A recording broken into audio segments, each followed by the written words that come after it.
সকালবেলার এই পরিবেশটা সত্যিই অসাধারণ।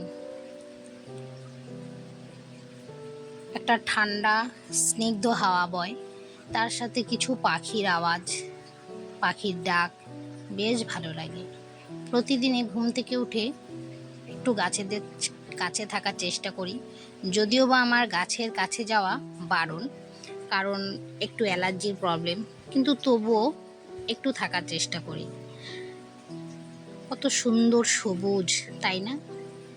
স্বচ্ছ, এর মধ্যে না কোনো ধুলো, না কোনো বালি, না কোনো নোংরা, কোনো কিছুই নেই, স্বচ্ছ একদম।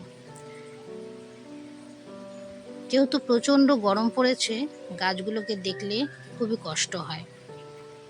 আমরা গরমে থাকতে পারি না, অনেকের বাড়িতেই এসি আছে, এসি চালিয়ে থাকি, কেউ কুলার, কেউ দুটো তিনটে ফ্যান, এইসব চালিয়ে আমরা থাকি। কিন্তু এই গাছেরা 24টা ঘন্টা ওদেরকে দাঁড়িয়ে থাকতে হয়। যতক্ষণ রোদ থাকে ততক্ষণ ওরা রোদে দাঁড়িয়ে থাকে। আর ওই দেখো, ভোরবেলা আমার বাড়ির সামনে যে মাঠটা, সেখান থেকে সবাই হাঁটাচলা করে, ছোট বাচ্চারা দৌড়াদৌড়ি করে, ফুটবল খেলা করে। আর কত সুন্দর লাগছে দেখো, পুকুরে সুন্দর একটা ঠান্ডা হাওয়া।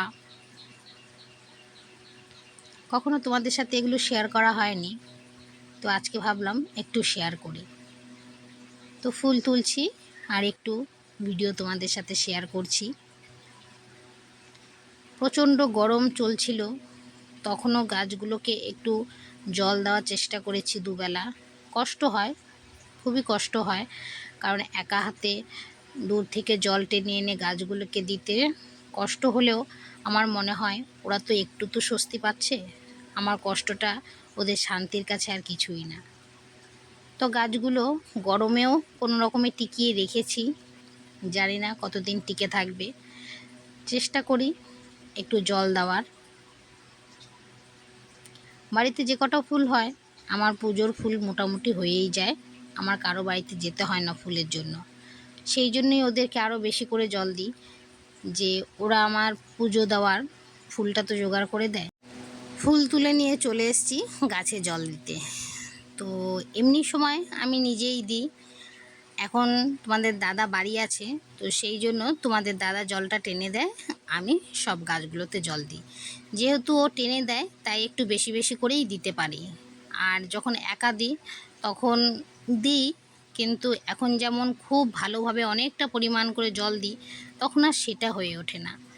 তবে যতটা পারি দেওয়ার চেষ্টা করি।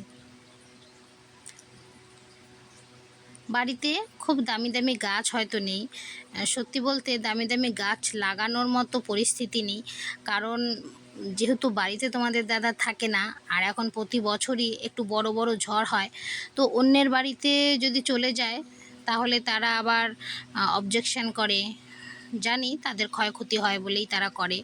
তো আমার পক্ষে ওই ঝড় বৃষ্টির মধ্যে গাছ সরানো বা গাছ কাটাটা একদমই সম্ভব না। তো সেই জন্য চেষ্টা করি ছোট ছোট গাছ বাড়িতে লাগানোর। বাড়িতে অনেকটা জায়গা আছে, তো ওইখান থেকে ছোট ছোট গাছ, ফুল গাছ, দেখতেই পাচ্ছ, কলা গাছ, নারকেল গাছ, সুপুরি গাছ, এগুলো লাগানোর চেষ্টা করি।